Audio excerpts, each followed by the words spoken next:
I have seen Spider-Man No Way Home twice now, and I really wanted to wait before I gave my spoiler review so I can let some of these moments sink in, and I don't think they're going to sink in for a while, and so I'm just going to get on with my spoiler review. And this isn't going to be like a full run through of the movie. It's pretty much just going to be some of like my favourite moments, craziest moments, or some moments that I didn't really like, but now I can actually give some details about it as well. So let's just kick off with the first rumour that came true. Charlie Cox as Matt Murdock as Daredevil is in this, and before this movie even came out, Kevin Feige announced that if Daredevil or Matt Murdock was to show up in the MCU, then it would definitely be played by Charlie Cox, and I wish he hadn't done that because that did pretty much confirm the rumours were true. And so when he did show up, I still gasped, my sister still gasped, everyone was still shocked that he showed up. Well, only the ones that like knew he was Daredevil, like he was Matt Murdock from the show. Even though I haven't seen that, I've seen like parts of it, and so that is a really big thing. It would have been better if we hadn't known about it, but still I loved him in it. They say that he's a really good lawyer because he was able to like drop Peter's charges. He even like showed off some of his like Daredevil instincts where he like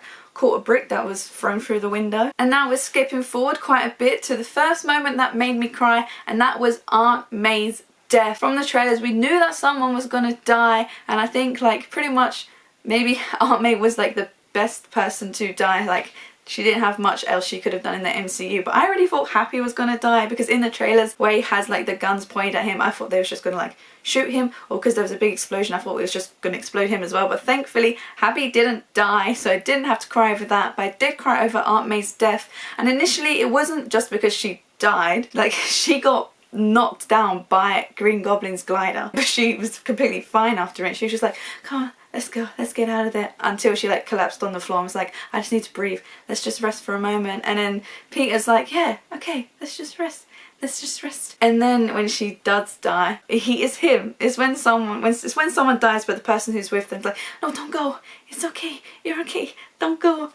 That had me in tears. Tom Holland's performance in that scene was just astonishing. This movie has been his best Spider-Man movie, but he's just best performance in anything like MCU related, because I didn't really like accept him as Spider-Man. I didn't think he was giving us that much, but then in this movie he delivered so much as Peter, so much as Spider-Man. And I just, before she died, she gave the famous line, and I think this is the first time it actually kind of like felt something, because we've seen like Peter go through some stuff before he got the famous line in the other movies where Uncle Ben delivered to them in like the first movie.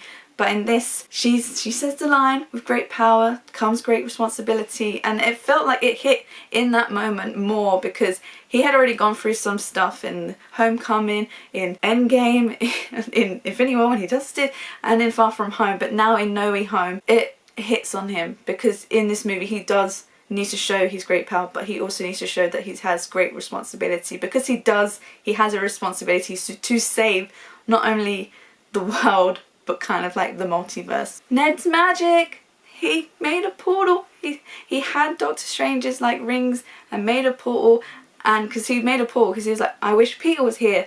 And there's a guy standing in an alleyway and he seems a little bit taller. He doesn't seem like our Tom Holland's Peter, and he walks through and like still in the dark. I was like, hang on, that's a different suit. He walks in, completely different suit, takes off his mask, and it's Andrew Garfield, and he literally embodied that character once again. I think Andrew Garfield might be my favourite Peter / Spider-Man. I just really loved him in his movies because, well, there wasn't much to love about his movies, but him playing this character, he's honestly so great, and it's almost as if it like never left. He had Peter and he had Spider-Man just in him forever.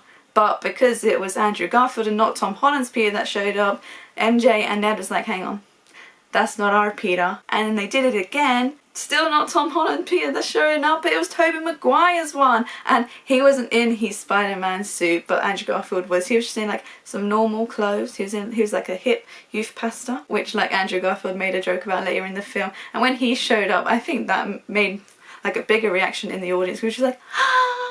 But obviously the rumours were like everyone really knew that they was going to be in it, but there was actually still a part of me that kind of doubted it. Their entrance into this movie was absolutely amazing, because at first MJ and Ned didn't believe that Andrew was Spider-Man, and then like Andrew and Tobey kind of have like a Spider-Man off. But it was just so funny, so good, their inclusion in this. The entrances were amazing. I was just gasping, and when Tobey came in, he was like, I had a feeling Peter would need me, and Andrew was like, yeah, need our help.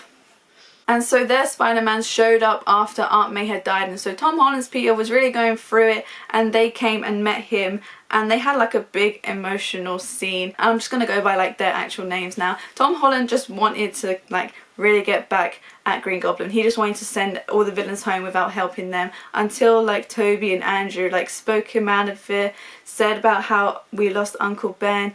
Andrew said how he lost Gwen, and oh, you can still see that it's so emotional on him. And he said how eventually, like, I continued being Spider-Man, but eventually I stopped pulling my punches, and that really plays in the final scene where Tom Holland is met by the Green Goblin. Ooh, really intense stuff. And so you just really had that really emotional moment between the three of them. And Tom Holland said about Aunt May's last lines about how with great power comes great responsibility, and they said, yeah, that's what Uncle Ben said to us right before he died.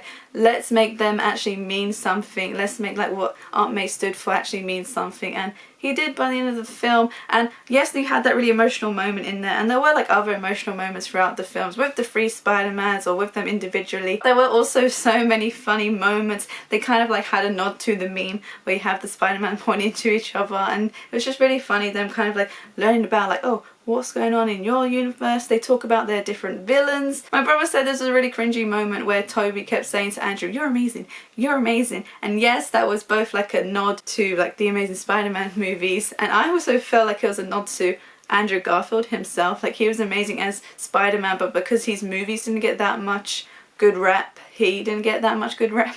So I just took that as like, that was a thing to Andrew Garfield, like, you were amazing as Spider-Man. Don't let all the hate on your films like contribute to like the hate on you, because you were amazing. And the whole point of this movie was like, these visitors from another universe has come here and they need to send them back, but because of what Aunt May stood for, where if you help someone you help everyone, and so Peter had to help all these villains to send them back to their universes as like a better person, because they all got a little bit corrupted and became villains. And so each character like gets their redemption. Obviously there was more of a focus on Doc Ock's character and Green Goblin's character, where you kind of like, you see that like redemption come like throughout the film. I first need to talk about Willem Dafoe's acting in this. I thought he was like one of the best villains from the Spider-Man trilogy, and that was because that was the first movie and I was like, oh my god, I'm so blown away by this movie and by this villain, and he's so much better in this. So if I thought he was good in that, imagine like how I felt in this. Like, he was absolutely amazing. First he was amazing like playing his Norman Osborn side. I just thought he was like really charismatic,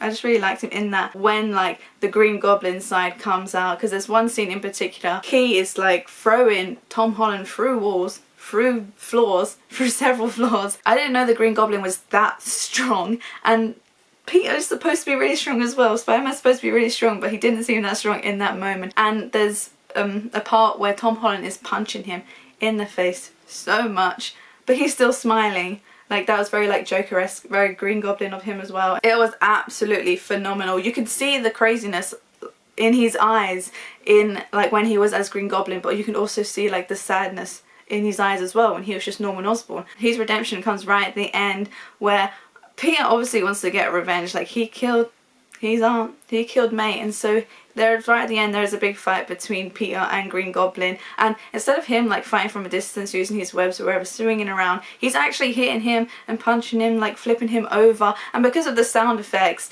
you can see that he's like what Andrew said, where he stopped pulling his punches. You can see that Tom Holland has stopped pulling his punches because he's like hitting really hard. You can hear it in the sound effects, and you can see like Green Goblin's like about to be defeated. In the Spider-Man movie, he's killed by his glider, and in this, Tom Holland picks up the glider kind of the way that Aunt May died and was about to stab him with it, but Tobey stopped him, and then the Green Goblin stabbed Tobey. And yeah, at first that was shocking, but then nothing really like happened with that. It kind of just like got brushed to the side. There were some jokes about it which was funny, where he was just like, I've been stabbed before, and Andrew's like, okay, that's good, that's good. But like, he then got sent back to his universe, hadn't been stabbed, so what does that mean? Is he just fine? Like, you just got stabbed, are you okay? But yeah, it was a very like high intensity moment where like you could think that no, Tom Holland wouldn't actually kill the Green Goblin. That was like a turning point for him as Peter, as Spider-Man. But yeah, I just liked how every villain they got to go back good. I don't know what the hell that means when they get sent back to the universe, because do they get sent back to the point where they're about to die? So is it just too late? Are they just going to die anyway? I don't know, whatever that means. Do they remember everyone that came from these other universes? Do they remember what happened when they went back to their universe? Surely that's something we're going to talk about in the Multiverse of Madness. I also want to talk about how there were some really great web swinging scenes in this. Like I said in my reaction to Homecoming and Far From Home, Tom Holland didn't really have a lot of web swinging scenes. Andrew Garfield's and Tobey Maguire movies did, and I thought they looked really cool, but in this movie he had some really good ones. One where he's like swinging through to go find Green Goblin, but he ends up finding Electro and Sandman, but you have like the sunset, he's swinging across them, and it just looks really cool when all three Spider-Men are at the Statue of Liberty.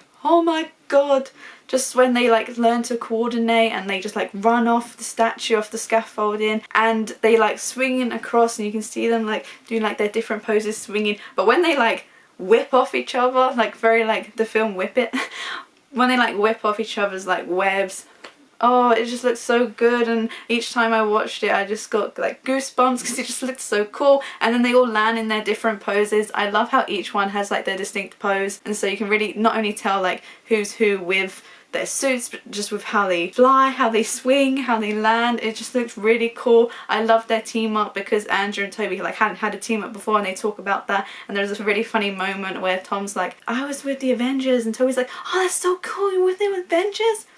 What is that?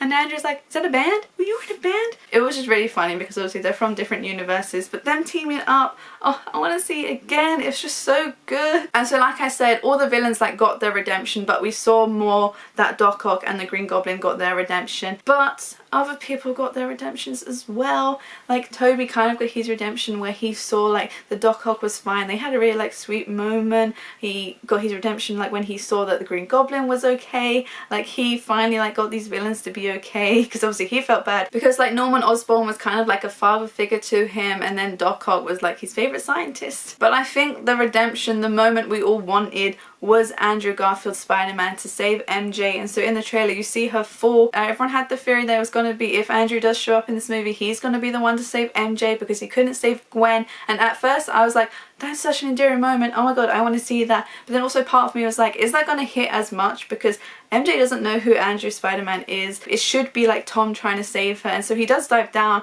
but then the glider knocks him out the way, and Andrew dives down after her like, no, not again. The part that got me wasn't that, yes, he caught her, he saved her, he asked if she is okay.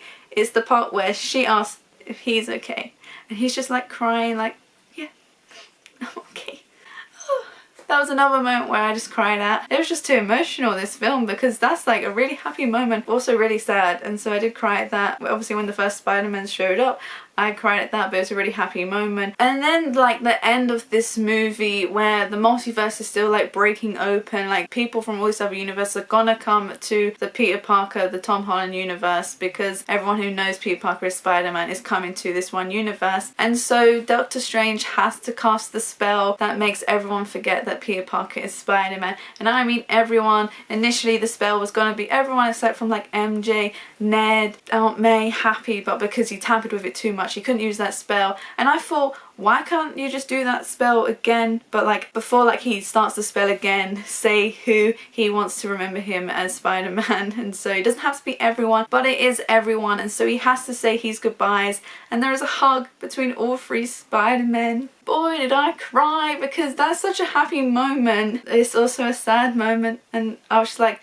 crying like tears of joy, because when did we ever expect to see a Spider-Man movie or like any superhero movie where these three Spider-Men meet and like hug?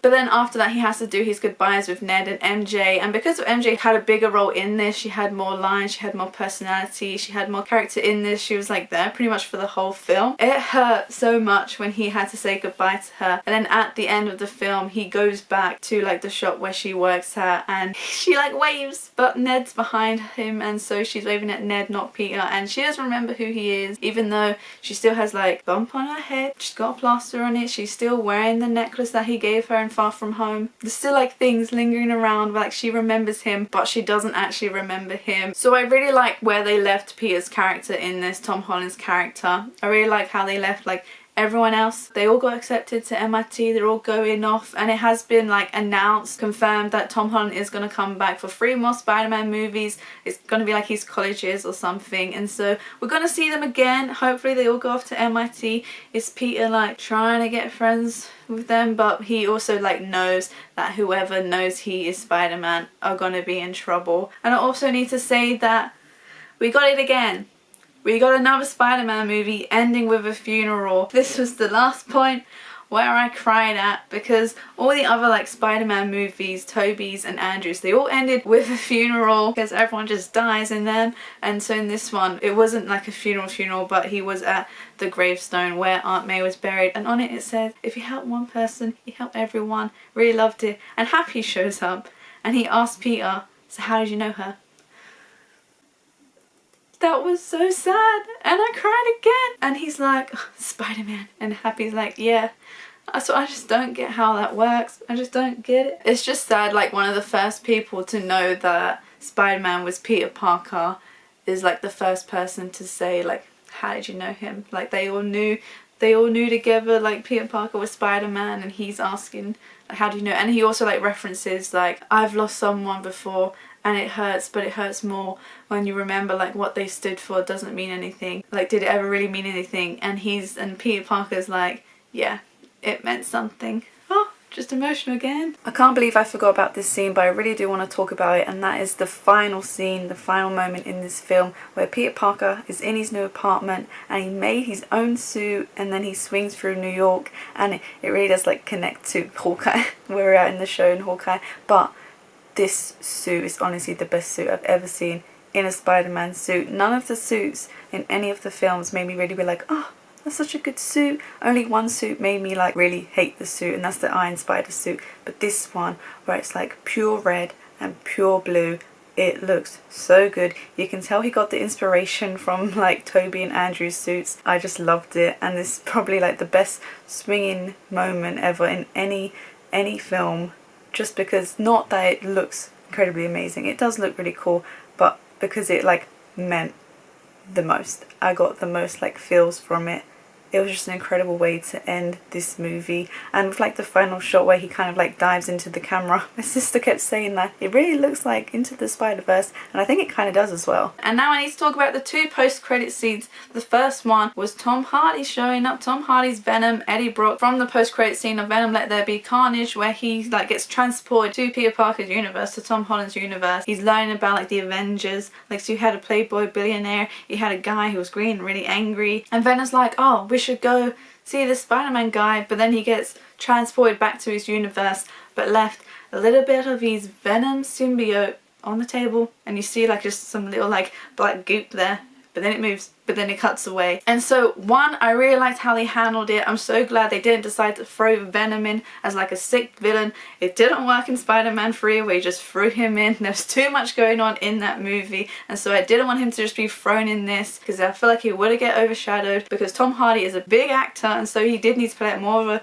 main role in this, so I didn't know how they would have handled it if he was in like the main movie. Also, they like put him in this universe but just took him out like 5 seconds later, just so they could have like the symbiote in Tom Holland's universe. So like, is there going to be like 2 Venoms going on like simultaneously, both in like the Sony universe and then the MCU?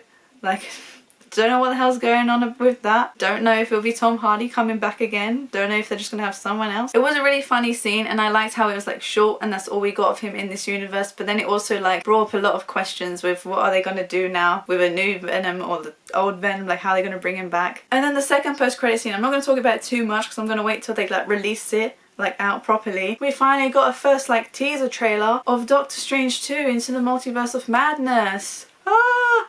I screamed when I saw Wanda, and not that. Oh my god. Do you know who else is in this movie? Evil Strange from What If episode 4. I feel like Marvel now is just like giving up on their like solo movies, because we just had Eternals with like 10 plus characters, 10 plus like superheroes. We've just had Spider-Man No Way Home with like 3 plus superheroes, and then we're getting Doctor Strange 2 with at least 3+ superheroes. We saw that Murdoch comes back, we saw the evil Strange, we see Wanda, and we see, I can't remember her name, it's like America Chavez or something like that. She seems pretty young compared to the rest of them, so I don't know like what she's gonna like do in this. I know she can like punch open multiverses or something, but we see the consequences of Doctor Strange, of his actions in Spider-Man, and we see those consequences in Multiverse of Madness. And everyone was saying that Wanda is going to be a villain now, but she didn't seem too villainous in this trailer. That could just be more to come when she like hears Billy and Tommy's voices and she wants to go find them. But yeah, that trailer looked really cool. Does look really scary actually, especially when like Mordo and Evil Strange showed up. Oh, that looked really cool. I'm really excited for that movie. I just really love this movie. They handled so many topics so well. Like they brought 5 villains in, they brought 2 more Spider-Mans in across from a different universe into this one universe, and like they all worked together. None of the villains felt overshadowed, none of the Spider-Mans felt overshadowed. Like they all worked together. It didn't feel distracting. It just worked so well. I really liked how Peter Parker came of age in this movie, and I'm so excited for what we're going to see of him in the future. I feel like it's going to be a long while. I just really like this movie. I honestly think it's one of like the best comic book movies, one of the best superhero movies, one of the best MCU movies. Let me know what you thought about it down in the comments down below. I know that I didn't talk about everything and there are some like moments that I didn't talk about, so comment down below and we will discuss in the comment section. But that is it for this video. I do have a spoiler-free review of some of my like general thoughts on the movie, and you can check them out up here. And I'm also going to have a ranking coming out in a few days where I rank all 8 Spider-Man movies, Tobey Maguire's, Andrew Garfield's and Tom Holland's, for what is the best Spider-Man movie and what is the worst. You may be able to tell already, but you're going to want to stick around for that anyway. If you like this video, please leave a like and subscribe for more. Thanks for watching. Bye.